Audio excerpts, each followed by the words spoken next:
All of the food we eat and much of the clothing we wear comes from plants and animals that are raised on farms. Farms are different in type, in size, and even in name.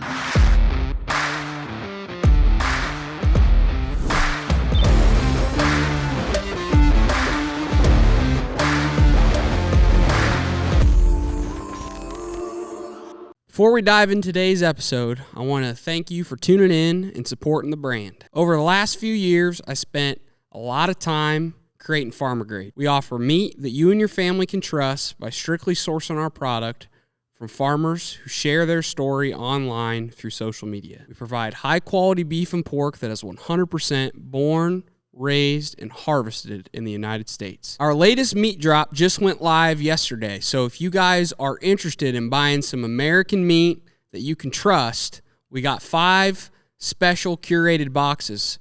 2 beef, 3 pork. The beef are a ground beef box courtesy of Sunny Farms, ground beef / steak box courtesy of Sunny Farms. Then we got an all-American rib box from our farm, a breakfast box with some bacon and sausage from our farm, and a all-around 10 to 12 pound pork box that's from our farm. If you guys are interested in knowing where your meat comes from, supporting your American family farm, and you like meat, go over to farmergrade.com right now and go get yourself a box. We really appreciate all your guys' support, and let's get into the episode. Welcome to Barn Talk. What happens at the barn stays in the barn, but not today. We're going to let it all out for you guys. Today is going to be a guest episode. Got a special guest coming on. We're almost finished up with harvest here, and we are finding time to do podcasts, and we finally got some time today because it started raining. So we're going to get to the nitty-gritty here in a bit, but before we do, you guys know the drill. Pay the fee. If you get any value from the show, share it out with anyone you know. That's kind of the ticket to admission to watch or listen to the show. You can also leave us a review on Spotify or Apple. Follow us on YouTube, and we're doing something a little different with the reviews. If you submit a review on Spotify or Apple and you send us proof at our email, barntalkshow@gmail.com, you will be put in a raffle for a free 10 to 12 pound pork box.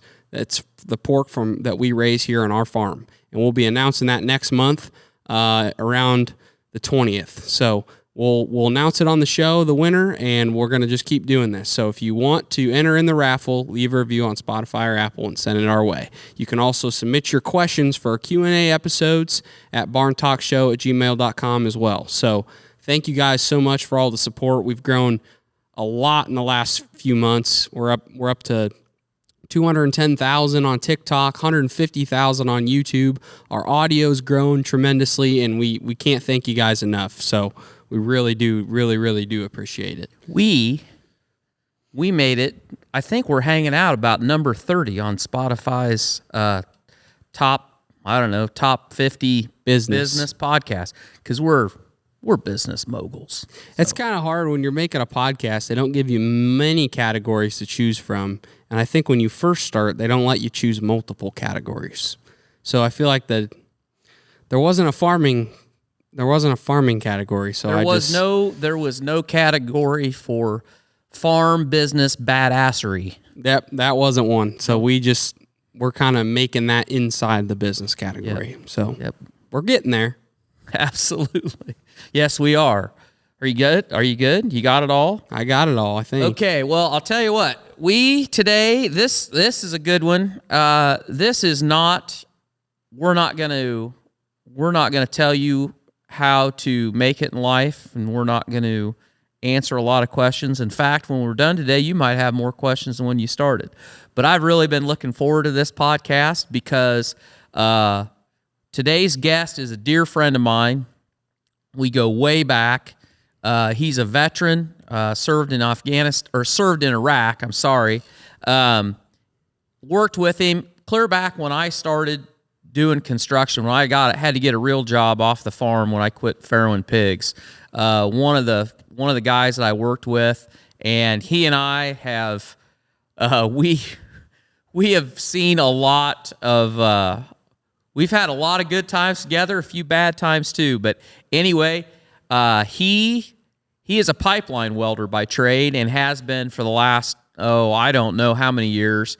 But he's done a lot of living in his 40-some years of life, and we're going to team up here in a minute, and it's going to be probably a different kind of show, but a lot of good old stories and a lot of reminiscing, and probably a few that you can take and use for yourself. So let's get started. Aaron Hoffert, welcome to Barn Talk.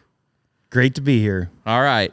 So for any of you that are any longtime listeners to the show, you'll know that I have a checkered background, and I kind of got my start when I couldn't make any money raising pigs. I went to work for a guy building hog buildings, and Aaron was one of the inaugural crew members of the Pork and More team, and we went around Southeast Iowa building a few sheds back in the day.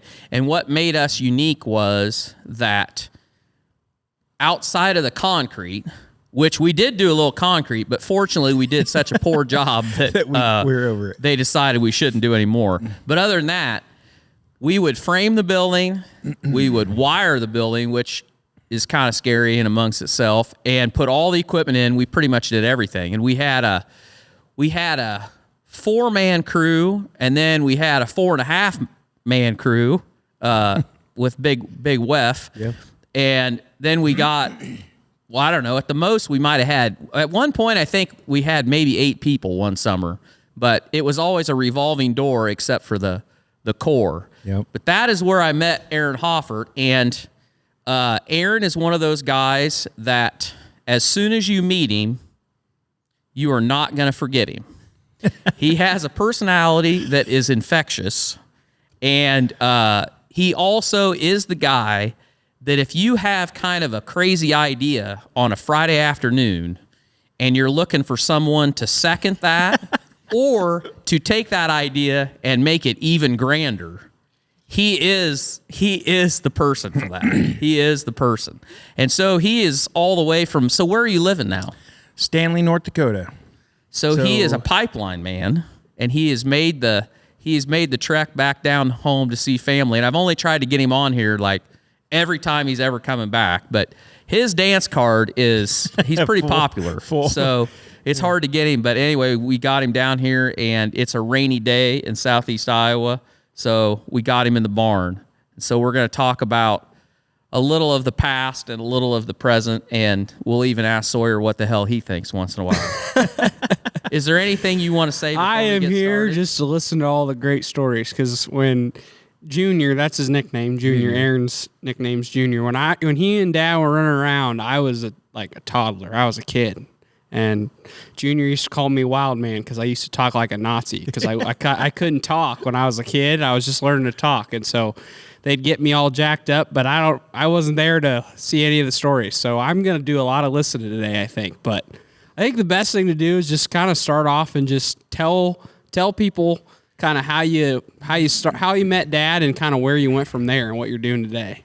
Well, Kinda that first, journey. I know, and I thought about it last night. I kind of been up early, and it was probably about 3 o'clock. I went to bed this morning, and I was just kind of thinking about everything. I just want to tell everybody, all the service members and everybody, thank you for your service, and just everybody being patriotic. There's a flag in front of me, and as long as I've known Tork, I remember 9/11. I was leaning on his blue Chevy, Hovel's barn, Yeah, that's right. putting curtains up, and then after that, then I went and signed up, went into the military, and it was just crazy after that. Went in, told Craig, hey, I'm giving my 2 weeks. Actually, I couldn't even give him 2 weeks because I had to go to basic training before that. Yep. But anyways, got to know Tork, and then helped him on some projects. Lawrence, his dad, I was looking around the backside of the barn, and I said, I remember carrying a lot of slats into that place, and I remember a few times where some pigs were swimming in there, and we were knee-deep in hog shit and getting hogs out of that place. And hauling them in on wagons, the slats and all that stuff. And then talking to Lawrence, and then actually putting hay up in this. I mowed hay up here. One of the last times that we did it. Yeah. So Hoffert talks about wheeling slats our old finisher here had singles in it, and the only one that was wheeling the slats was Tork. Aaron, being Aaron, would just walk out to the pile and pick a slat up and put it on his shoulder and carry it like it was a knapsack and just walk into the barn like, while I would, me and somebody else would put a couple on a little wagon. A little L hooks underneath that and carry him down there. But the wagon, we pulled more time and maintenance on that wagon than it was, so we might as well just carry a slat in at a time. Yeah, the wheels were not, it was over capacity. It was an over capacity little wagon, so. But no, it was an awesome time. I learned a lot from Tork, and you know what, is like when he was talking about, it was always a pleasure to go to work, and I had a blast, and there's stuff you can't even make up that we do. Yeah, we've forgotten as much as we can probably remember, but it was just we kind of just made it up as we went. When you work with a bunch of guys from very different backgrounds and very different places, and so I was the old guy because I would have been 30 years old probably. 71, 81, 91. Yeah, I would have been like 30 years old. And I was 23, 24 because I turned 25 in basic training. Yeah, and we had, we just had a really good bunch of guys, but. So that reminds me. So 9/11 happens, and you join the Guard. Tell me the story again. You were so excited to get this going because, like everything you did, when you decided that that's what you were going to do, you were all about it, and that was all you could think of. So you had to join up at the. Well, the worst thing is when I signed up.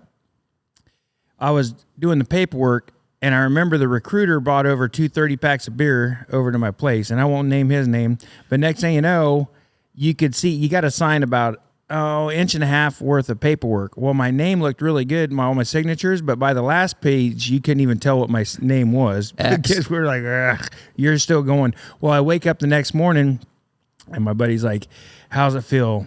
And so I called that recruiter, and I said, hey, don't leave me hanging. Get me out of here in a couple weeks because I said, I am not going. I said, I had too much time to think about it. Well, then next day he's like, you're going to Fort Sill, Oklahoma. You're out of here. I said, all right. Well, then next thing I know, I called up my buddies and I said, hey, and I just thought after 9/11, we're going straight to hand-to-hand combat, bayonets. Yep. We're going to war. It's going to be over. I'm never coming back. When I leave, I'm never coming back. So I had a party at my house, the Blue Note. Shout out to the Blue Note. Right. And I gave everything away, all my jackets, all my clothes, everything I had. And I said, boys, we ain't come back. Well, then I went to basic training. I left out of there. And I had to go that week on it was a guard week. It was a drill weekend that weekend. And they said, hey, here's your orders, but you got to take a PT test before you go. Well, I didn't know I had to take a PT test that day. Well, then I got in there and they said, yeah, you got to take a PT test. We're getting ready to do it. And they're like, why don't you go get dressed? And I said, well, I'll just do it. I'm dressed. I'll just do it like this. So I had a pair of Wranglers on and a pair of Wolverine lace-up roper boots. And then they're like, you're actually going to run. Well, I just got done with my push-ups and my setups doing it. Well, then everybody's out there in PT clothes, stretching and doing all that stuff. Getting ready to run. And I just showed up in the middle of it. And I was like, where's Waldo? But I was that one guy in the middle of that whole scene. And next thing they're like, what are you doing? Or like, they just thought I was lost. I had head mites and I just wandered into their crowd or something. So then I get over there and they're like, no, I got to run this 2 miles and then I got to go to work, but I'm leaving for basic training here next week. They're like, you're running? Well, then next day I took off and I came in the top 3. I came in and there was a colonel there and he went over to Mount Pleasant and he says, hey, if any of you guys got profiles or are going to struggle with this PT test, I just watched a kid in Wranglers and cowboy boots take the whole PT test and half of you guys are going to lay down the rest of this afternoon around here and not do nothing. And he said, that kid told me at the end of it when I shook his hand, sorry, sir, but I got to go to work.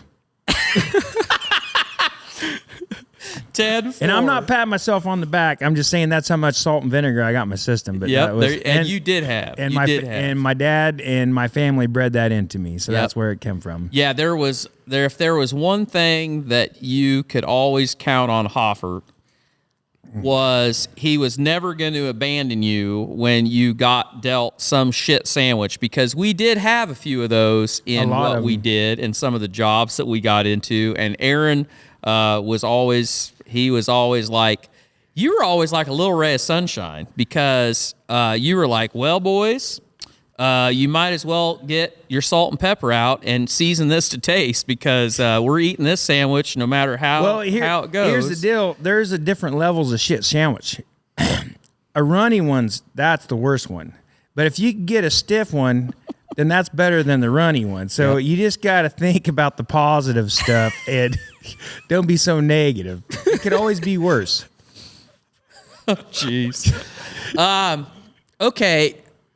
Help me with the timeline on this, because you went to the Guard. What year was that? I signed up on my papers. We looked at this a while back, my wife and I, and it was, I signed up the day after 9/11. Yep. In 2 weeks, then I went, and then I did Fort Sill, Oklahoma, and then I went to Aberdeen Proving Grounds, Maryland. And then I got back from that, and then I was fortunate enough to get a slot at the FMS shop in Fairfield, field maintenance shop. And as a tech, it was a WG9, and then I went to WG10 doing heavy equipment work, dozers and all that. And I would accept any school, because if at the Guard, if for some reason somebody in that company falls out and can't make the test or can't make it there, well, it looks bad on your company, or it looks back on. So what I do is they just call the shop and they said, Hoffert can pass a PT test. He can do all this stuff. So I'd be like, we're going to send him. So next thing you know, they say, hey, you're leaving tomorrow and you're going to go to Louisiana, or you're leaving tomorrow and you're going to go over here. So it was awesome. And they always said, hey, when you're in the military, just shut up. Don't ever say nothing and don't volunteer for anything. Well, I did totally polar opposite of that. And I just absorbed every single thing, because knowledge of, and I learned a lot of my old sergeants and my friends. I still carry it on through even to this day. Yeah. So when you left the shop, when you got out, is that when you started your welding business? No, I got deployed to Iraq. Yes, that's right. So I got deployed to Iraq, and then when I got deployed to Iraq, that kind of shut some stuff down. And I was working for the shop then. And then when I got back from Iraq from that tour, then one of my good friends got called, because they reestablished that. So we went from engineers to such and such. So once they reestablished that, then you reset your tour date to where you can go back. Normally you have, like, I don't know, a year. I can't remember what it was, but it was less than a year. And they gave him the message, hey, you're going back over. Well, that was my battle buddy. I lived with him the whole time over there. Well, then next thing I know, I volunteered to go back. I told First Sergeant, I said, hey, he's going. I said, I got to go. I said, I still got the mindset for it. I still got all that. And then I went back, and then in the middle of that tour, I got stop lost. I couldn't come back. So I did 9 years instead of my 8 years. And when I got back overseas, I made the decision to part ways with it. Well, then a good friend of mine that I was talking about, he helped me do a business plan and start my Southeast Iowa portable welding business. So I started SIPWAF, and SIPWAF. I don't think I slept for a month after I got back trying to put all that together, because I was trying to make the Wayland Parade with all that stuff on that truck and everything, and then put all the tools and everything I needed. And I picked all that stuff up in Airgas in Fairfield, put it all in my truck in the garage there at the farm, and went to work. And my dumbass put 24-hour service on it. And believe it or not, people will call you 24/7 for welding. 100%. Even if they don't need it, or even if they need somebody just to BS with and drink beer with, they'll call you to weld on their stuff in their shop and drink beer with you. But 100%. Okay.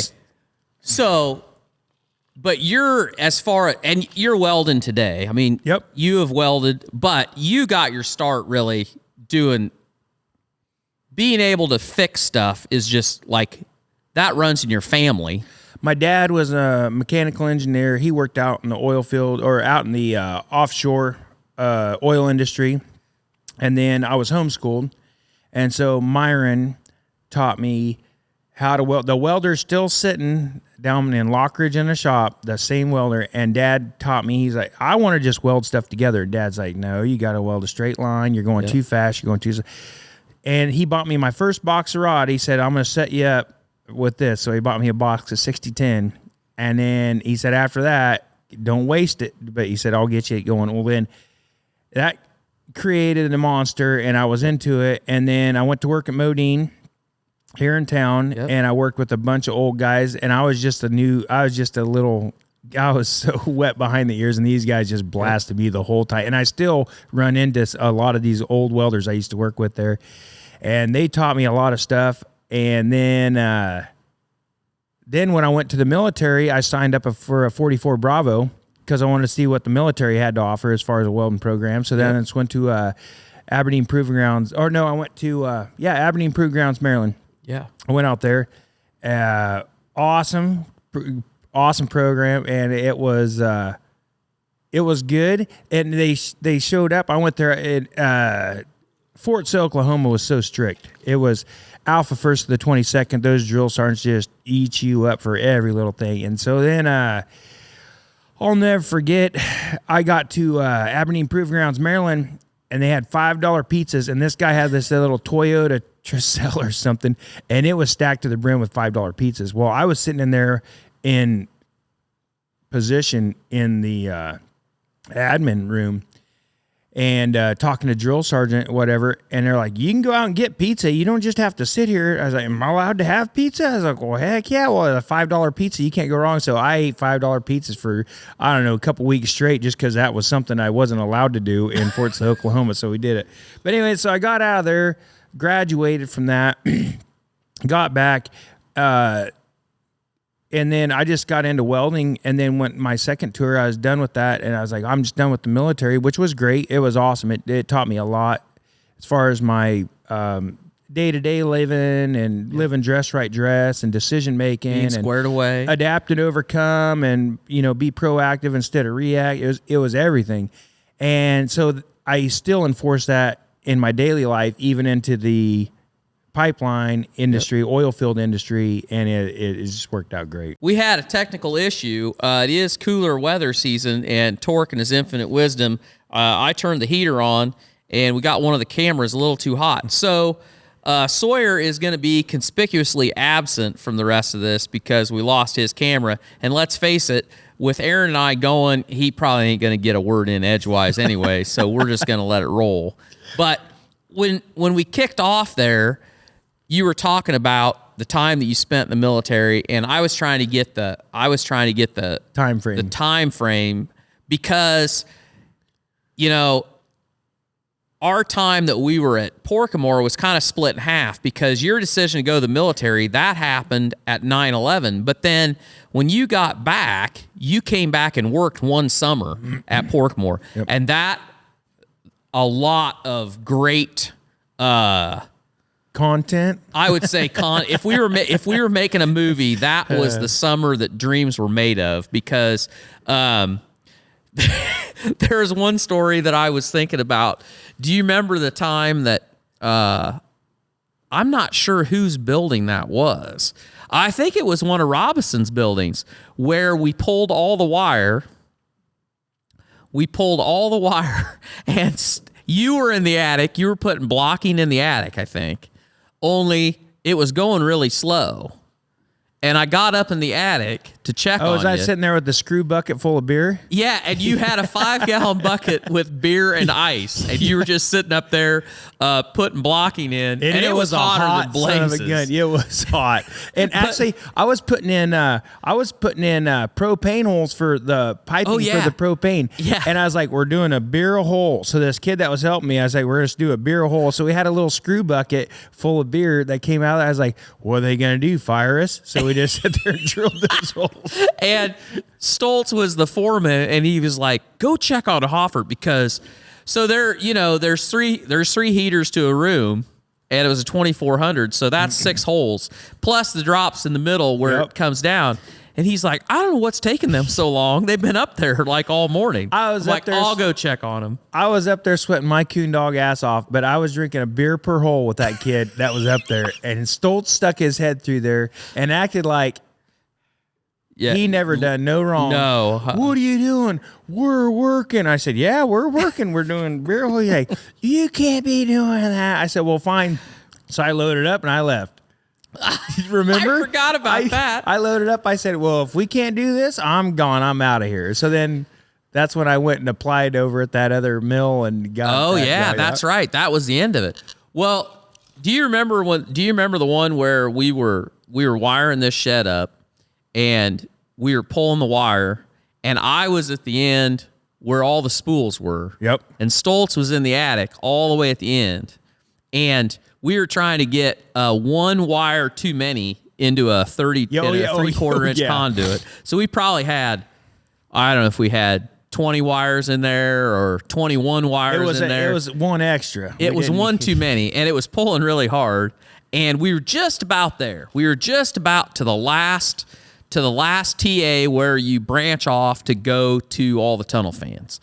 And so Hoffert's, you're somewhere because I think I was trying to relay. Stoltz was trying to relay back from where he was, where things were. And when he got to where it needed to be, I was going to cut all the wires off the spool and then back feed them into the wire lay. And everything sounded like a Charlie Brown Christmas. It was like, and I was like, what? I'm like, did he say cut it? And I really thought that I heard very distinctly, cut it. And I'm like, all right. So I cut it. The only problem was we were one drop away from the end. Yep. So then I cut it and I take the end and I feed it back through the short piece of conduit to the wire lay where the control is and the breaker box. And I'm all good. So then we were putting on, we were wiring up the fans at the other room. And so I'm like, all right, all good. So I just walked down to the other end of the building, 400-foot building. And once again, about 10 minutes later, I faintly hear what sounds like Charlie Brown again. It's like, it wasn't. It was Stoltz because he finally got that wire pulled. But when he did, he came back the other end. There was no wire there because it had been pulled up into the conduit because Tork cut it too short. And I think that was the nearest I probably ever came of him wanting to do bodily harm. Hey, remember, you're talking about that, and they're just like, remembering them days. But we would, remember when we'd smurf somebody? Oh, yeah.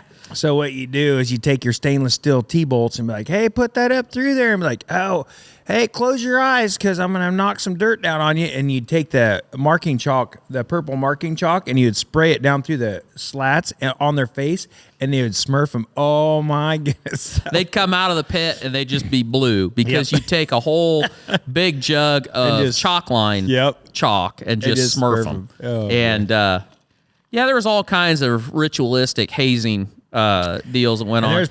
That's probably why there wasn't too many that stayed working there. But anyway, do you remember when Jeff came to work with us and he had that car he was driving and the headlight was full of water?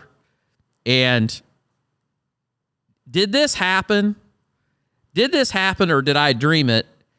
That the idea was somebody was going to go to Walmart and get a goldfish and put it into his headlight. I'm sure that came up. I can't remember if it actually happened or we just talked about it. I don't think a fish ever got in there, but I'm sure we talked about it. Oh, my gosh. Just say no to crack. Just say no to crack. No to crack. Oh, my God. We had a guy that worked on our crew that had a hard time keeping his pants up. And Hoffert would enlighten him and be like, God damn it, Jeff. You just got to say no to crack now. Get them pants up. It was always butt crack everywhere. Man. Everywhere we went.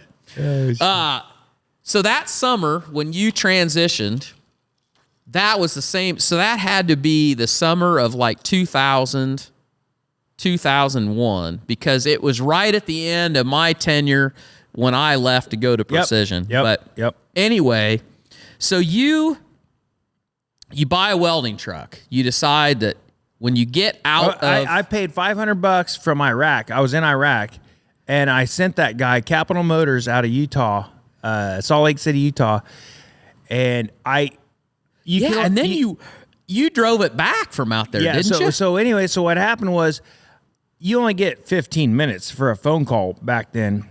And so my 15 minutes was I call this guy in Salt Lake City at Capital Motors, and I said, hey, that black FL70 Freightliner Low Pro, I said, I'm interested and I'll take it. But I said, it's going to be a little hot minute before I get there. He's like, that's fine. Just send me $500. I was like, good. I said, the check will be coming from Iraq.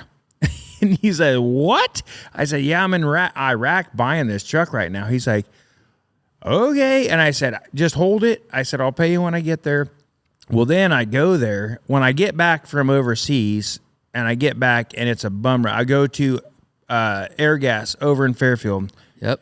And I give them a list of every single thing that I thought I needed. And so then I get a rent-a-car, and me and one of my buddies, we drive out to Utah. Don't take but 2 flicks of lamb's tail, and we get to Utah.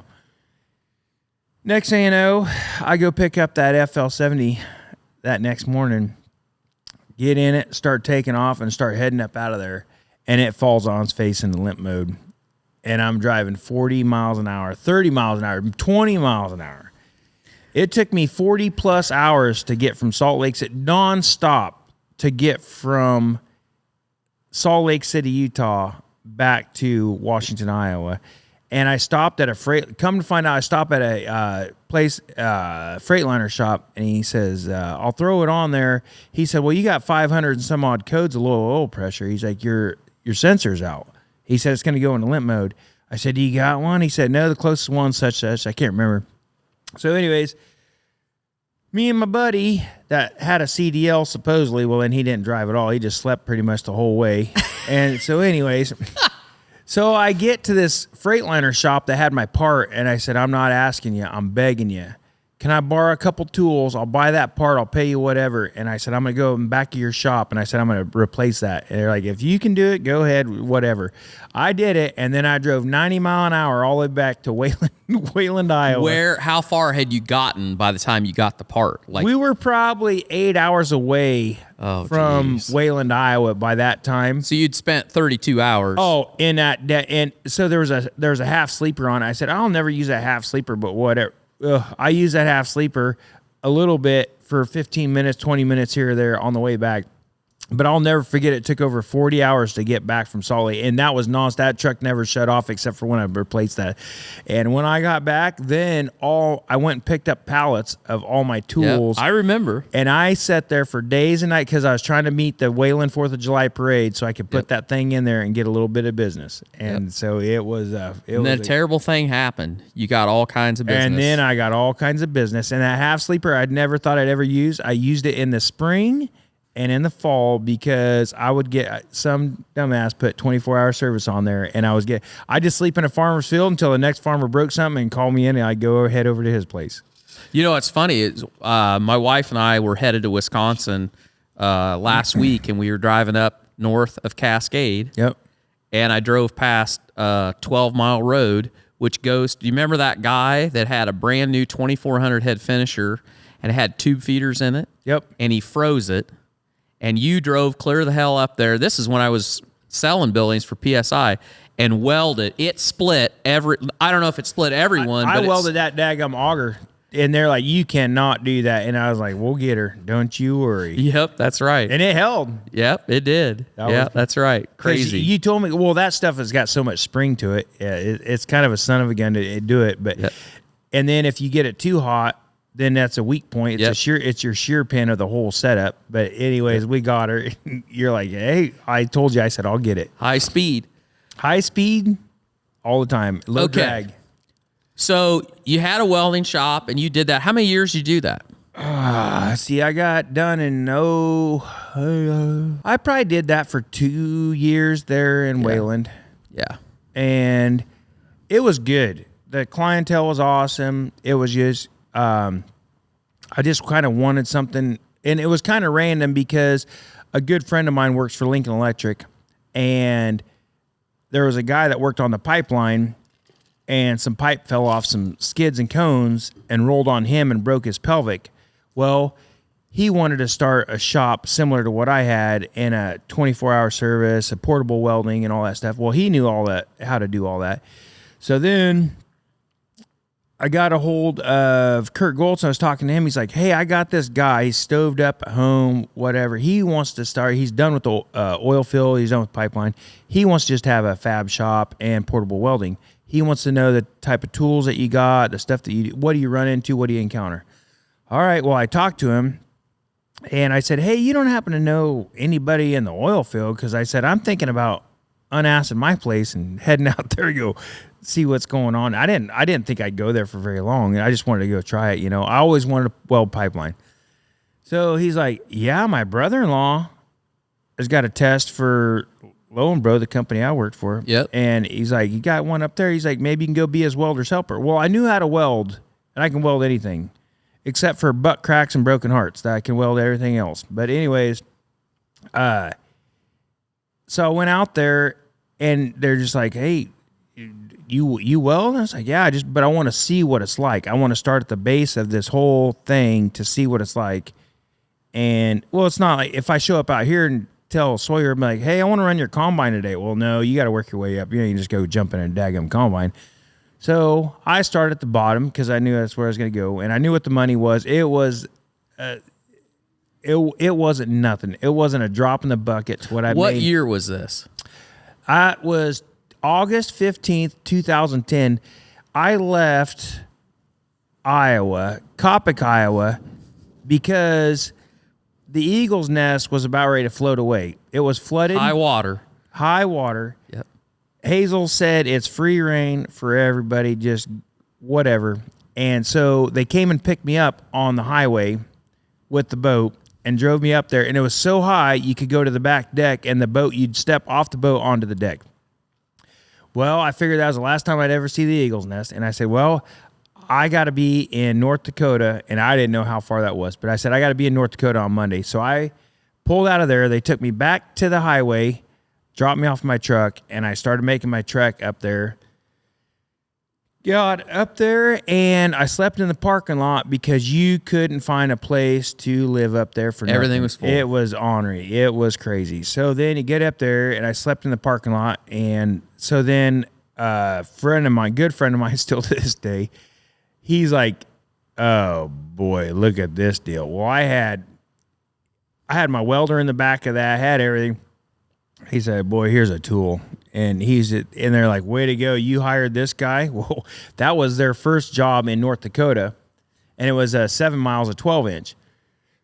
Well, then we get down to this plant. And in order to haul stuff out of some of these gas plants, you have to have everything dress, permits, whatever. So they had to have a driver with a Class A CDL to haul everything out of there. You had to have a crane operator. You had to have us. Well, I had all that stuff. Well, then next thing you know, this guy comes up. Cody was his name. And he comes up. He says, hey, we're shutting her down. We don't have anybody with a CDL. We don't have a crane operator permit. I was like, hey, I tell you what. I said, I've got it. I said, we can load pipe. And I said, I can drive that truck. He's like, I'm giving you a $2 an hour raise. Jump in that truck and let's start hauling pipe. Because we were stringing pipe. Well, I wanted to be a welder helper. I said, hey, I want to be a welder helper. He's like, no. Just keep hauling pipe, and then you're going to run equipment, haul pipe, run equipment. And so the only time I'd ever get to really do welder helper stuff is when all the pipe was hauled. They would just shut down for the day because it's too much. I mean, straight up and down, whatever. It's like, hey, it's too slick, but we're going to do some tie-ins. Well, I just volunteered. I was like, what else am I going to do? I'm 1,000, 1,200 miles away from the house. What else am I going to do? Go hang out at the motel room? So... or in my truck, because I lived in my truck too. And so anyways, did that. And then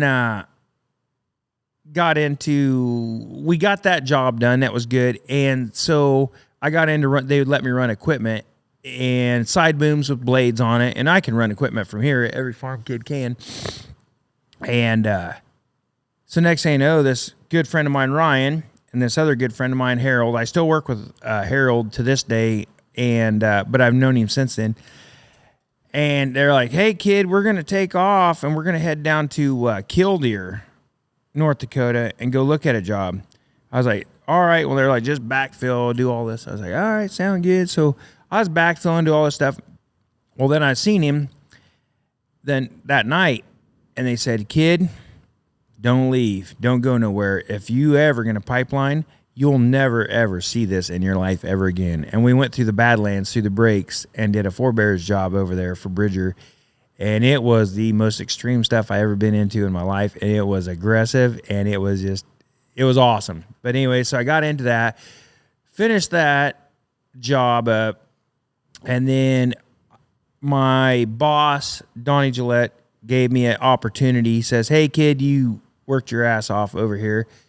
Why don't you run down and run into this old boy named Steve? I won't say his last name. He's ornery old cuss. But anyways, he was an old welder from way back in the day. And he's like, go down there for a couple days and just do the weld test with him, see what you got. And then I went down to Bismarck to ETI, and Lone Bro owns it now. But went over there and took a weld test, and I made my first weld test. Well, then, I hope Donnie hears this podcast. But anyway, so Donnie, he's like, hey, kid, I can't pay you welder's wages because you just made that, but you don't have all the tools and stuff. Well, I called a buddy of mine from here in Iowa, and I said, hey, do you got one of them beveling machines? I said, I need a beveling machine. I need a few tools. I said, can you overnight it to me? Yeah. He's like, why? I said, he's telling me I just made my weld test, and he won't let me have regular welder's wages because I don't have all that stuff. So I had it overnighted, and I went in the next morning and opened that box on his desk. It was overnighted, and I said, here you go. He's like, all right, kid, I'm sick and tired of fighting with you. I'll give you welder's wages, whatever, just go do it.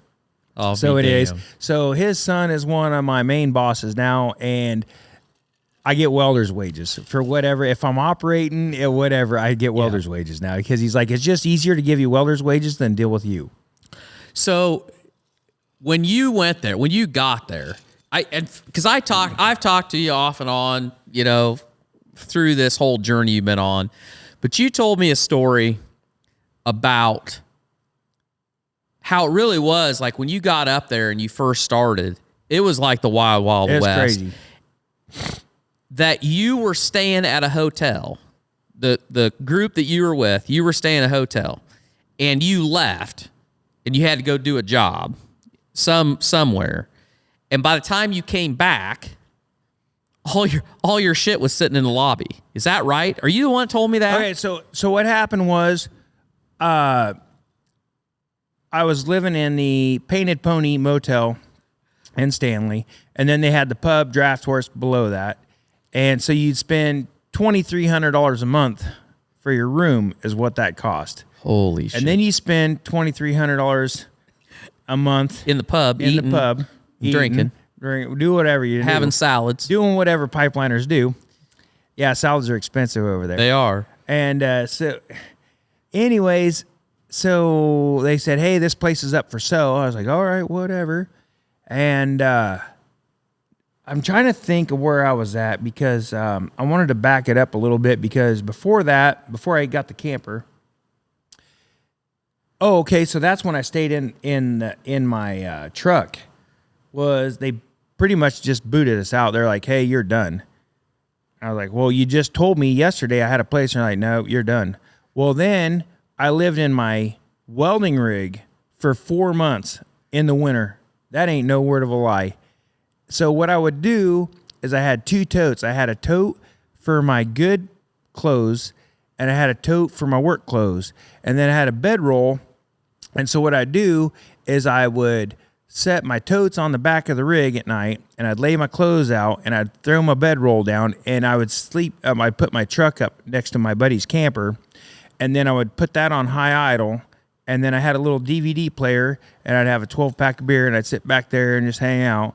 Well, the next thing I know, alarm would go off, 4 o'clock or whatever time it was. And this is winter. So I dust off my totes in the back, roll up my bedroll, pee out the side of the door on my knees. I'd be standing on my knees, pee out the side of the door, roll the bedroll up, grab my totes, throw my totes in, and then I'd go to work. And nobody knew no different. They're like, well, he's always here. And so next they're like, why you got all that stuff in there? I said, well, I've been living it. So I put in to go live in the Painted Pony Motel. And that was 4 months it took me to get in there. Finally, the lady calls me from the front desk. I was working on the pipeline, and she calls me. She's like, Aaron, I just want to let you know we have a room open for you. I jumped up and down. I hung out. I said, I'm heading there right now. And I went and I told my boss, I said, you can fire me, you can run me off, do whatever, but I'm heading to the house and I'm going to go take a shower in my own daggum room, and I ain't going to walk around across gravel parking lots and go do that. And I said, I'm going to unpack my rig and get all my tools. He's like, yeah, it sounds like you're pretty adamant about it. You just go ahead and get out of here. We'll see you in the morning. And man, the first thing I did is I went to that shower and I was like, oh my God, this was awesome. And it was expensive, but I was so happy to have a dadgum place of my own. That was the craziest thing. Well, then a buddy of mine was needing a place, and I was like, well, shoot, come on in. I said, you can sleep in the bed for a week, and I'll sleep on the bed for a week. So he'd sleep on the floor, and I'd sleep in the bed. So we just swap out. Well, then if we had a rain day like this, and this would be the worst case of scenario for having a motel when you got the Painted Pony and the draft horse, because all your buddies are a rain day going to have some drinks. Well, then next thing I know, they ain't going back to their campers because they lost power or whatever. They're going up to your motel room. Well, you might walk in there and there's 15 people laying around, just everybody sleeping and passed out, watching TV, doing whatever, because they ain't going nowhere. There's nowhere to go. It's rain day. Yeah. So anyways, it was wild, wild west, man. I'm telling you, it was crazy. So at that time, like when you started, there was more work than could be done. You could go, so check this out. This is how it worked. When I got up there in August 2010, there's a bar called the Five Spot. You don't look in the papers for work. You don't fill out applications for work. You don't do any of that. You go to the bar, you sit there and wait until somebody starts yapping. Well, we're looking for welders over here. We're looking for hands over here. Like, okay, sign on. Well, then you go work for them in the morning. You don't like them. You're done by 10 o'clock. Next thing you know, you go to the bar at 10 o'clock because they're open. Somebody's like, we need hands. So we need hands. Well, guess what? Go tomorrow morning, these guys. We'll see you in the morning at 10. We'll see you in the morning first thing. Yep. You can get 3 jobs in a day back then. It was nuts. And you could tell everybody get bent, and guess what? They were kissing your ass. It was the craziest thing I ever seen in my life. And I thrived on it because I was with a good company. Yep. And the other thing is they took care of you. And even nowadays, you go up there, it's still wild, wild west. So there was a story, and it wasn't my camper, but it was in the camping spots that some of my buddies had. It was so busy that some people couldn't find a place to stay, that some of these people opened up the skirting in the wintertime underneath the camper where they had the heat lamp running to keep their water from freezing. Well, their water froze, and they're like, why is our water freezing? Well, they went down, looked underneath there, and there was 3 people sleeping next to their heat lamp underneath their camper. So then you go to Williston, North Dakota. People was pulling in with campers and just dumping the sewage and everything all there. Well, then they started just putting pipe down so you couldn't get had to have certain size of vehicles to get in there. People are just living in there. It was nuts. It still is. Yeah, so that was something I asked you yesterday was, that whole area just exploded when the tar sands spread into the United States and the whole fracking deal started up there. Well, they found a couple different veins of it, the Bakken, and then they went down to the three Forks, and then they keep finding different veins. Yeah, but then it just went nuts, but it's still going today is the thing. Yep. Oh yeah. It's so the infrastructure is in now. Oh, so Stanley was such a small town back in the day, and now all the they paid all the oil fields paid all that stuff. It's a great town. There's a lot of people there. We got Ace Hardware. We got pretty much everything that you want, cash wise, foods, whatever. You didn't have that back in the day. Now we got all that stuff. But finding housing, you can't rent a place. There's nothing. There's so many people. As fast as it's built, somebody's taking it. Exactly. So where is today, what is most of the, like, so what are you doing now mostly?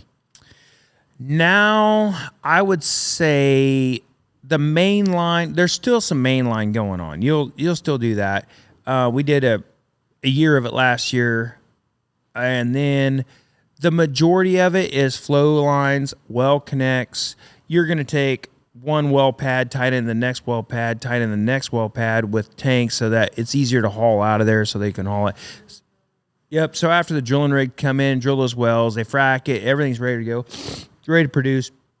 They'll have well heads on it, and they'll fab pipe from the well heads into the ground, over to the tanks, over the secondary containment, into the tanks, and then through the metering system and all that stuff. But that's pretty much what it is. And then a lot of anomalies, you know, somebody trenches through something and like, hey, we're going to put cables over here. Well, then they trench through a pipe because it wasn't located back in the day. They're really good at that now. But it's a lot of anomaly, rework, replacing pipe from the 50s, 60s, revisions, a lot of revisions because they're like, hey, this used to work really good with this LAC unit. The LAC unit's pretty much like a gas pump. It tells you like how much coming in, who gets the money from this, who gets the money from this, that's what's coming in, and it meters it for you. And you'll tie in a lot of LAC units. You'll do a lot of fab into that stuff, but that's pretty much where it's at, is flow lines and well connects. So how's the oil getting out of there today? Because did we get we started to build this pipeline. So some of it will go to like the Billings, some of it go out to Montana. Some of it's trucked to the rail stations. They're huge rail loadouts. So they come in, they can load those rail cars in no time. But there's a vessel that holds all that. Then they pump it straight into those rail cars. They load all that stuff and it's gone. Warren Buffett was very much against the pipeline, and everybody wondered why. It's because he owns a huge chunk of Burlington Northern Santa Fe, or is it Union Pacific? It's so interesting because anytime I feel like that the pipeline was that's like a teachable moment in American politics, because there was this big uproar about it. But if you look at the money behind for it and against it, it's like we say all the time, if you follow the money on anything, you'll figure out why somebody has the opinion they do.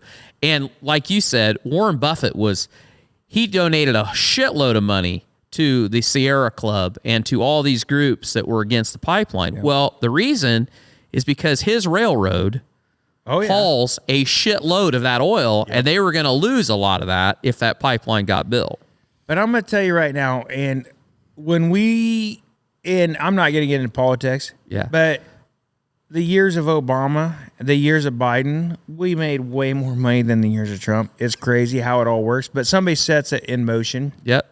And a good president would help with all that stuff. But the thing is, these guys with Warren Buffett or whatever, it's got to come out of there somehow. They're producing so much. Right. And you have an anomaly on a pipeline. They're like, 100 barrels of salt water spilt over here. It's like, well, look at how many daggum tubes of grease and all this oil leaks all the way down. You can walk down a set of railroad tracks and just see all kinds of other stuff. There's a lot of stuff that goes on there too. But I guess it's who you know or what you know. But it's not shut down. It's going full for the main line's not there, but then the facility work with the rail cars and all that stuff. I mean, you can tell when it's booming because it's a figure eight of rail cars that they got coming set and up. going, coming and going. You'll see grain cars, and then when you see the oil cars, you're like, oh boy, something's going on now because they're moving a lot of it. What is the biggest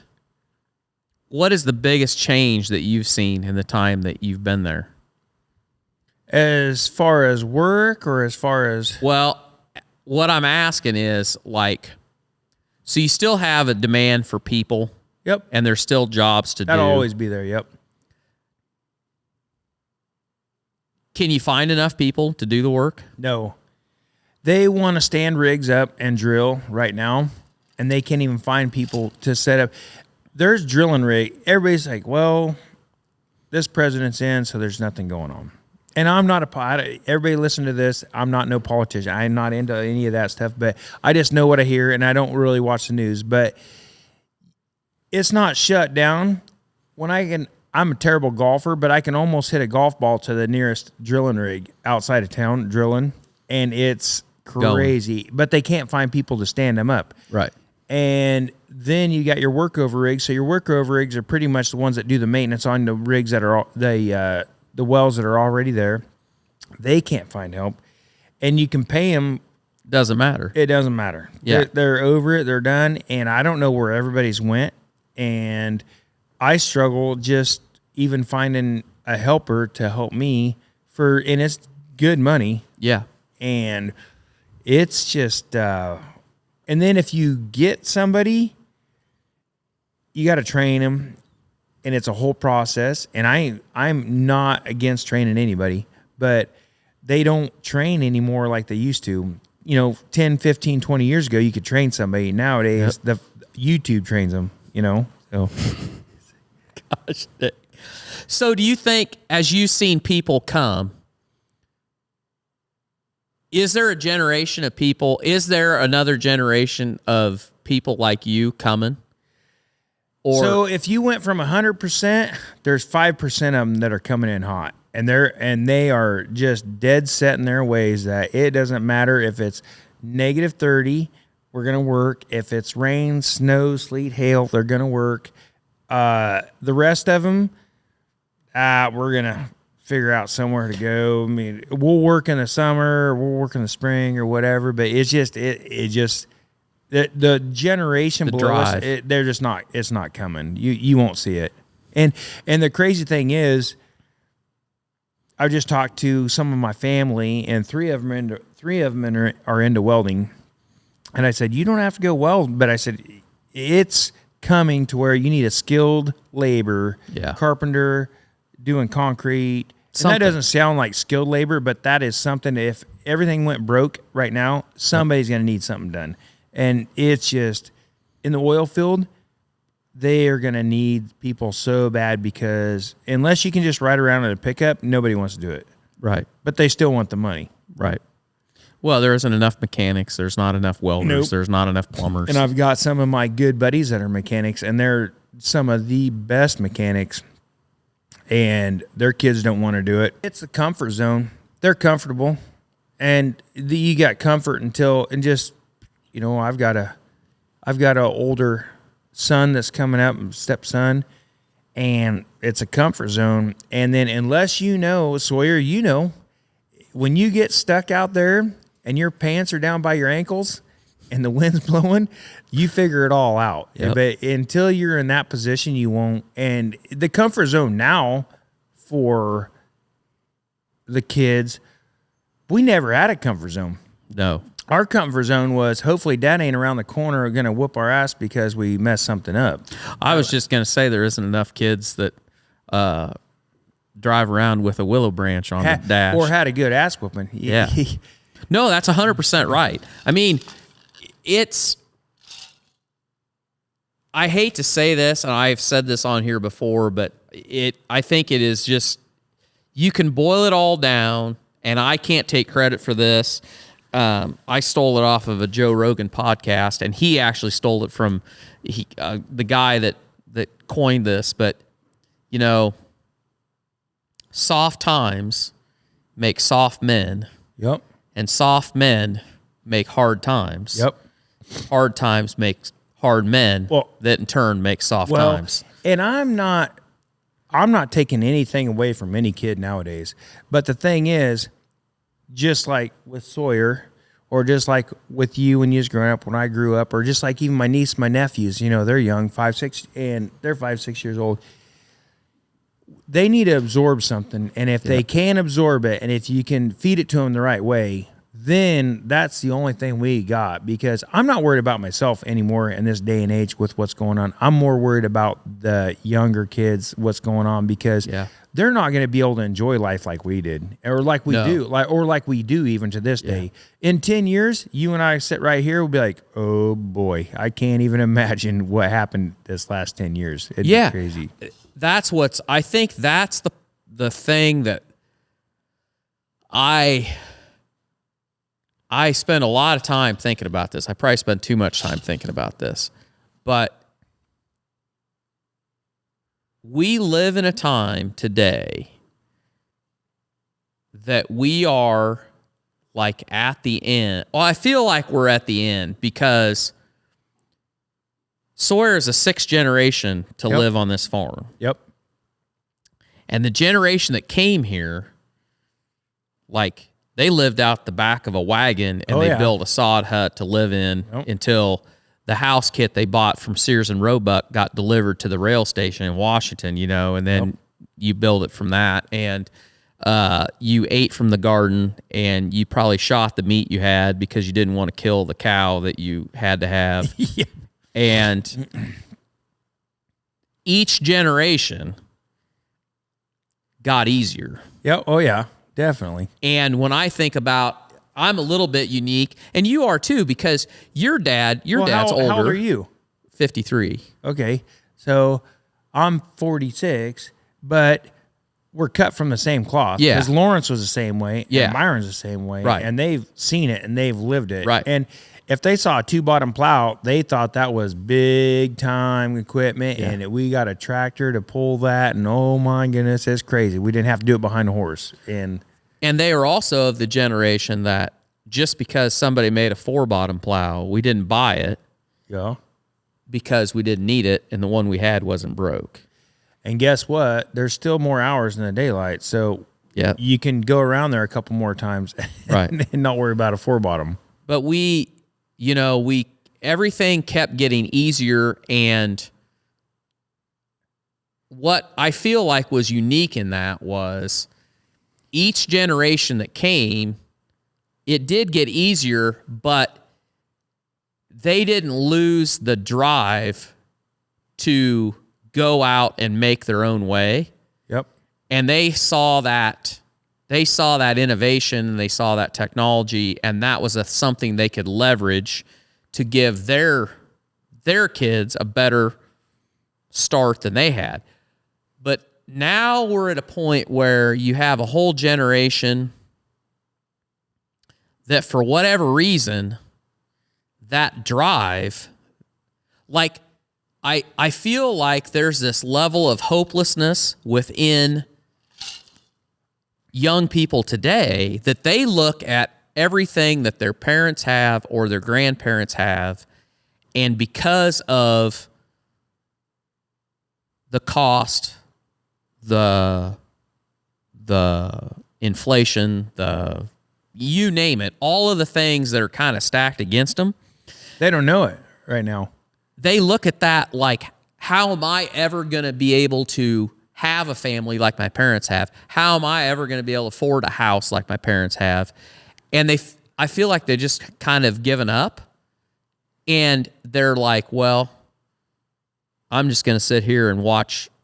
I'm just going to play my game or do whatever or get government. I don't know. Do you ever remember when you was 13 and you're going to hit 14 and get your permit? Yep. You're like, man, I got to get my permit. I'm going to drive. Yep. And then when you hit 15 and at 16 you could get your driver's license, and I'm going to drive and I have my own car, and that's what it's like. Kids, they'd rather Uber. Yeah. Or Lyft. I don't want it. I don't want the maintenance. It's like, so a kid don't know how to do the oil change. It don't know how to change the tires. All it knows how to do is on my app, bam, hit that. And I use Uber, I use Lyft, whatever. Yep. I'm not bashing any of that. It's good to have. But I was like, these kids, and unless they totally think it's going to be a step up for them to go in the direction they want to go in, they're not going to go out of their way to do anything. And I'm not bashing kids nowadays, and I hope whoever hears this stuff, I hope some kid, I just like the grit. And when I see some kid on the pipeline that comes out, and if he picks up, if I say, hey, go over there and pick up that post driver and bring it over here, but there's no post over here, I'd hope he'd pick up a post out of that pile and bring it with the post driver. Yep. But if I can get that, if I can con them into picking up a post and a post driver, and actually then they know how to drive a post, it's amazing. I come home and I just brag about that kid. I'm like, man, there's a good kid that knew how to drive that post today. And somebody didn't try to do it in a Traco and bend the post and tear it all up. You know what I mean? But Or say, what's a post driver? Or what's a post? Or why are we putting this up? Well, because there's cows there and we just tore a fence down, so we got to do this. But anyways, I'm not bashing, but it's rough. Probably my highlight out there. Was you asking me about my highlight or whatever? Yeah. My highlight was when I went out there, work. I love being surrounded by work, and I love a formula of hard work, figuring stuff out, everything out there. Well, it's just like farming, I'm sure. And I've never farmed, but it was, I acted like I did a lot, but I never really did. Yep. But it was everything. Like, I think about it at night, I think about it during the day, and I can go out there. And if you can figure out how to actually run a tape measure, laser levels, fab stuff, figure out a situation in a heated situation to where it's like, oh my goodness, this could go south, and you can make it go north quick and put comfort on oil people or the company. Then I take that to my military background and the way I was raised. I'm like, hey, that was, I'm glad I had that, because it's few and far between anymore. Yeah. So you've been doing this for a while now. 13 years in North Dakota. So what's next? So there's a few people that's got bets on me. I think I might be one of these people. And it's there's a thing called CWI for Certified Weld Inspector or whatever. You go take the classes and all that stuff. And I've got a few people betting on me and against me of what I want to do. And I said, I'm just not that type of person just to watch somebody. I just want to jump in and do it, Yep. you know. And I should delegate more authority. But I like to get in there, especially if somebody wants to learn. I like to show them that stuff. I like to teach them. Probably what's next is I'm going to give her a whirl till I'm 50. My main thing is my stepson, Morgan. Good dude. And he's got his own direction and what he wants to do. Get him set in the right direction, and then figure out what my wife and I want to do. The good thing is we got the welding rig, and I can weld and do whatever, and I love doing that stuff. Yep. Whether it's have a fab shop for myself, or whether it's just do portable or travel a little bit. I think probably we'll go towards more of inspection. You'll be that grumpy old bastard that'll say, I will. Weld it all the way around. There is no person, and these guys, if anybody hears this podcast, these buddies of mine that weld out there, I said, if any of you guys take a weld test, you're welding it all the way out. Because I had to do it, and you're going to have to do it. Yep. And I'm going to cut straps from all the way around that daggum thing. But anyways, it's treated me good. And, well, you know, shoot, when I left out of here, we kept in touch and everything. And you know what? I'm a better man today. yep. We all are, thank goodness. I met my wife out there. We were married 10 years in April. It'd be awesome coming up. And I'm a better man today, and just enjoy what I do. And I just wish, if anybody hears this podcast and you guys want to work out here, come out to North Dakota. If you want to absorb this stuff, come out, because I would love teaching people to do this stuff, but bring extra layers because it gets cold. Yes. Yeah, I remember one of the first pictures that you sent to me it was middle of winter, and it was you. You sent it to me about 2 o'clock in the morning, and it was just this line of welding rigs down this street, and every one of them is running, and the steam's just rolling because you don't shut your truck off. Like, you just let her run. Yep, let her run. So instead of changing my oil by the miles, we do it. I check the hours. By the hours. Yep. And so a friend of mine, he said, hey, I just spun my engine out on my, what truck do you got? I said, oh, I think mine's 15. And he's at a 14 or whatever. And I said, well, when do you change oil? He says, when it tells me to. I said, no. I said, you got to do it by the hours. And so we do it by the hours of the miles, but it doesn't take long, especially in the wintertime. I think in Baker, I was changing oil like every other week. And then I changed the oil the same time as my welder because my welder's 250 hours also. And it runs. So I got a tri-plug. So when I plug the rig in the morning and then I go out and start, I always let my rig run for an hour before I leave. But then when I get done plugging the rig in and I start it, then I plug my welder in, and it's got a tri-plug that goes to, I got a heater underneath my tank to keep it from gelling. Yep. And then I've got the frost plug one. And then it'll pop off, and then I just let it run the whole day with that rig, and then I'll plug them in. So when you guys are out going, when you start for the day, you leave it run. And if it's cold enough, you just let it. If you're not where you can plug it in, you just let it run. Oh yeah. Oh, in the evenings. Well, we've let the rig run for a week. It never shut it down. I just drive it over, fuel it up, bring it back, leave it sit there. 50 below. Crazy. Yeah. And then you go to work and you work. They're like, we just get done what we can get done. We know it's cold, whatever. And I said, when I get out of the truck, I'm going to work out here until I can't. Because if I get in the rig, I can't get back. Right. You're done. It's dumb. And you waste so much time. Yep. So I was like, if you absolutely have to do something, we'll go do it. Yep. But if not, let me leave the truck, just sit there. Yep. Amen to that. Yeah. And I'll never forget my dad. I went up there to go take my first weld test, and I had a 305D and Lincoln. And I started it in Stanley, and by the time I got to almost to Bismarck, it gelled up and died. It was that cold in the back of the rig. Oh, no shit. So then I tried everything. And I called Dad. I said, what in the world would you do? He's like, well, how big a tank is it? I said, well, I think it's a 10-gallon tank. He's like, don't do this often. But he said, you're allowed to put 1 gallon of gas in that tank of diesel. So I changed the filters out, and I put 1 gallon of gas in that 10-gallon tank of it, and it popped off. And it ran. He said, don't get accustomed to it. But he said, Dad said, I can't even imagine it being that cold, but he said, that's cold if I got to tell you to do that. But he did it, and I put a gallon of gasoline in that, and it worked. It's a good thing you were able to make that call. And I made that weld test. Yeah. I went over there. I was like, they're like, well, everybody else is all gelled up. And I said, well, I called my dad. I said, I wish mine was gelled up. I wouldn't even had to take the test because it was so daggone cold. But he's like, hey, the good thing is take a weld test on a really cold day, because they don't want to come out and look at it much. So, it's like, all they want your straps in the heated shop. So do whatever you got to do. I'll be damned. Well, we could probably sit here for hours. And we probably will after this. And we probably will. But I just appreciate you coming, and it's been damn good to see you. And I think I love giving people a different perspective, because there's not very many people that know shit about what goes on in the pipeline, how that works.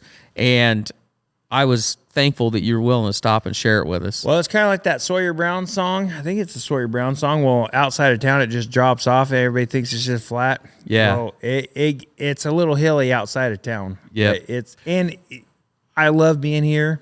And it's not the podcast, but my main thing is you've talked to me for years, like, hey, come on, let's do this. And I've been thinking about this since about 4 this morning. Oh, there's all kinds of things that we miss. I just thought about, I'm not going to talk about what this evening was about, but do you remember the evening that we started out? We went on a journey. We went several places that night, but we started out in the little town of Columbus Junction, and we met a buddy of yours, and we were going to go to the bar. And this guy, and I never met him. Is this when we had this thing about taking pictures of people when they're passed out, or what? No, that was a different night. But we went, well, it was Bloomer. Mm-hmm. And he's like, hang on, boys, I got to stop at the car wash. Oh, yeah. So we stop at this car wash, and here's this guy that I just met 5 minutes before this. And we're walking on quarters about 6 inches thick. Yep, and we just go into the office of the car wash, and we pick up a bucket. And there's multiple sizes of buckets. There's big buckets, there's smaller buckets, and then there's little buckets. He just reached into the daggum cash can and grabbed the cash can. He's like, I don't deal with quarters anymore. Anyway, we left there, and he treated this car wash as his personal piggy bank, and we just grabbed. Did we grab cash or grab a bucket? I can't remember. No, he's like, I'm sick and tired. We filled up a couple buckets because he always stacked them in the corner because we couldn't get the door open. But then he just reached in the cash machine. He's like, "Hey, we're going to Oasis to go drink a few beers." Yep. And so we just got some petty cash out of the car wash, and then we went to Oasis, and that was the start of our evening.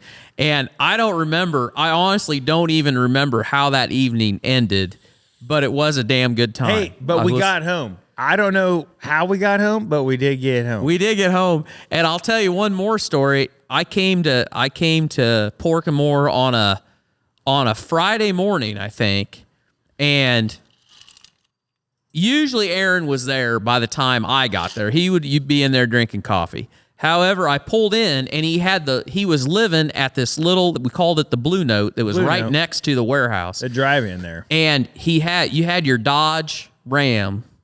Yep. Half-ton Dodge Ram, the white one. And on the back of it had the Rodney Carrington sticker said, "Come on, sing, you bastards." Yep. Only that morning when I pulled in, there was orange snow fence. All over the side a purple Dodge. It wasn't mine. Oh, it wasn't yours. That was Scal's.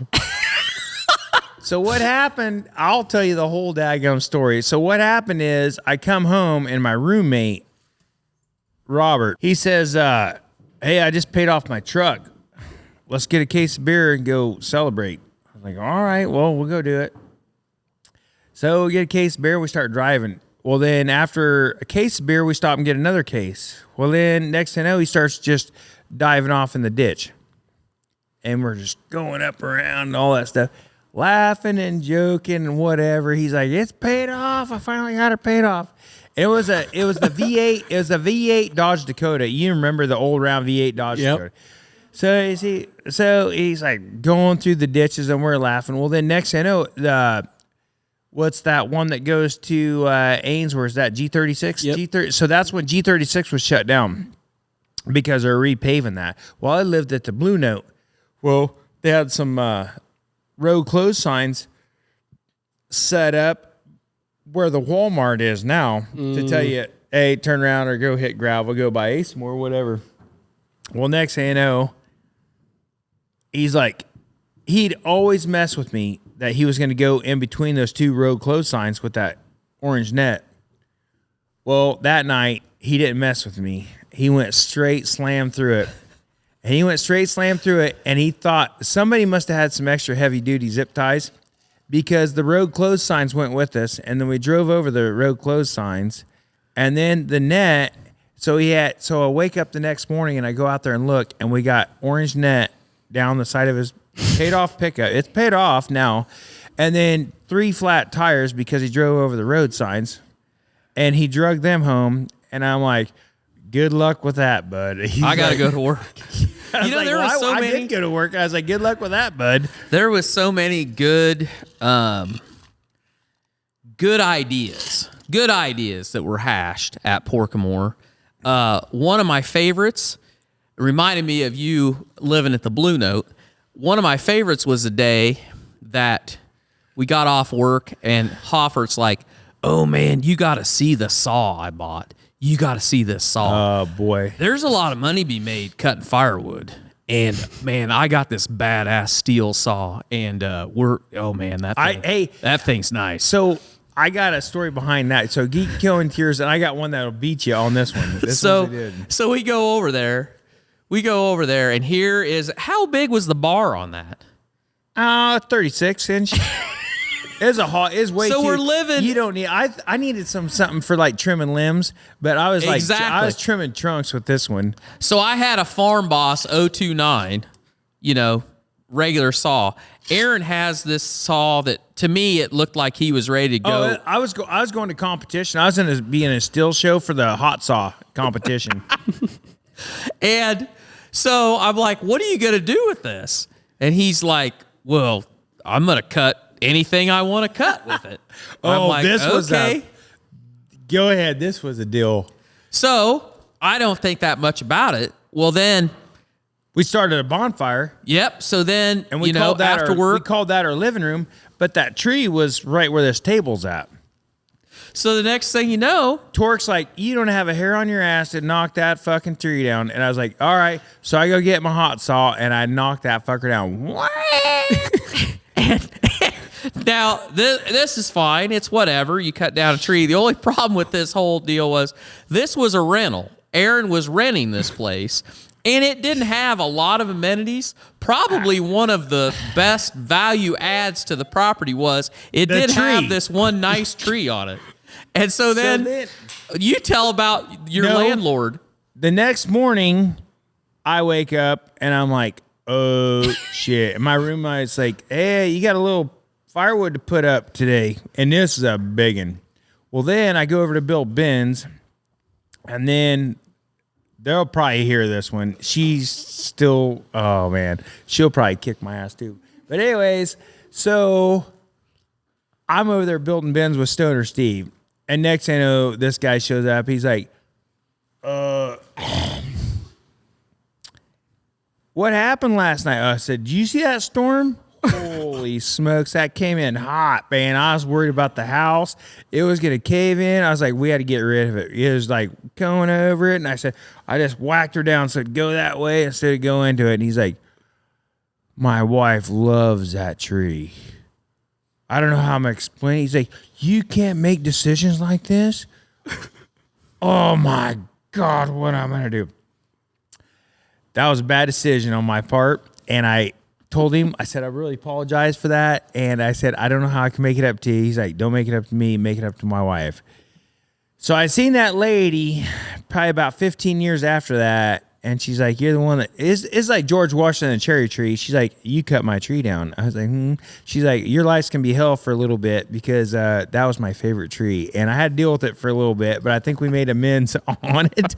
But I had a lot of firewood after that. And then, but guess what? The living room was wide open and we burned a lot. He knows all my buttons from back in the day. He knows all my buttons. Yeah. He'd be like, oh, yeah. Boy, I'd really like to see something. You instigated it. Hey, Junior.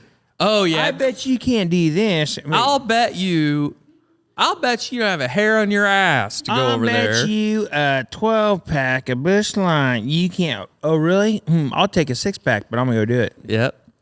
And we do it. What did I say? Okay. What did I say when we had Jared Holmes on here? I said, if there is a person that it's a damn good thing that you and Jared Holmes were not the same age and met at the same time, because it would have been like a rampage, because the stories that he can tell, I'm like, holy shit, that sounds a lot like somebody else I know. If you ever met a guy named Aaron Hoffert, I'm like, holy mother. All right, Mary. if you want a good story, I got one about the pipeline. I'll tell you this one. I was just thinking of it because I've got some ornery ones. We've messed with each other before, like playing Puno. We always call it Punos Manos in Espanol. Okay. Punos Manos. Well, anyways, playing tricks. Well, anyways, so I lived up in Kenmure. ¿Cómo? Oh. All right. So I lived up in Kenmure, North Dakota for a few years, whatever. Just about 30, 40 minutes from Canada. So I had one of the engineers that would always drink beer with me. His name was Wes, and I hope Wes Westcamp hears this. But anyway, so Wes, and he talks back, and he'd back his truck in to the motel. Well, it was a little courtyard there. Well, there's all plastic chairs all through that courtyard. Well, if you ever lay poly pipe, you can't detect the poly pipe. You have to put a tracer wire in there with copper to go find it. Well, he had a whole boatload of that in the back of his truck. So I told him, I said, I got him pretty lit. I said, hey, I bet I'll beat you to work in the morning. You ain't beat me to work in the morning. I said, all right, sounds good. Well, after I put him to bed, because youngin's got to go to bed a little bit. So I laced all those chairs together through that whole courtyard with that tracer wire. And I said, I'm beating you. I'm out of here. Well, next thing I know, he jumps in his truck, whomp, takes off through that courtyard. 30 dadgum plastic chairs are behind him. And I was like, I'll see you later. I just took off with my truck. Yeah. Oh, that's bad. Friends like you. Hey, you don't need enemies. I got something that Dad told me, and this is a military story, but he said that you had to go out into the desert and fix something. I can't remember. And you had you said that you might have seen Delta Force. No, you told me the story that these guys. Oh man, this has been a long time ago. Like somebody came to your fob and said, "Hey, we need a welder to fix whatever," and you took off, and you didn't have any idea where the hell you were going. But when you got there, you were either welding on they were either like side by sides or some. I think it was EOD. It was an EOD deal. Okay. It was an EOD deal, I think. And I didn't really do much welding. They just needed it up and going. Yeah. But they were they just came in there like they didn't know. But no, those guys would come in, beard. It looked like Duck Dynasty came in and they're eating. They got eggs in their beard oil in there, and they're like, "What the heck are these? These guys are random dudes." And all the cars that they just got from wherever. And they pretty much just had a free, get out of jail card. Hey, we need you to do this. Come here, whatever.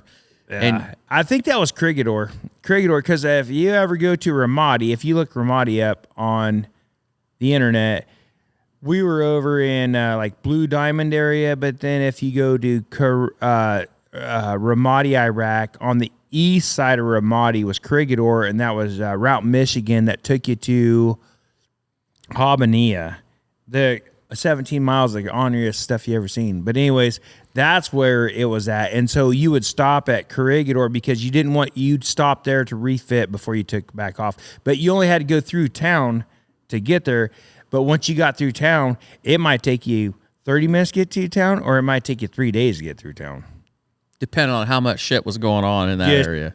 And it wasn't diners, drive-ins, and dives, stop in there and get something to eat. It was other stuff, but it was ornery. I remember that Constantino, the daggum, is this thing on? Yeah. Yeah. Anyways, but it wasn't really any, it was. No place that you wanted to spend time unless you had to be there. I'll tell you a story. This is no word of lie. This was one of the craziest ones. So I was Take that mic over a little bit. I was downtown Ramadi, and it was late at night. And it was a tense situation. And we were sitting there, and I was in a Hemet wrecker that night with a guy. And he's like, "Hey, Skipper, what do you think?" I was like, "Well, it ain't good." I was like, "But I got to piss." And I was like, "Well, I ain't going to piss in here." And I said, "I need to walk around a little bit." I said, "I'll be all right."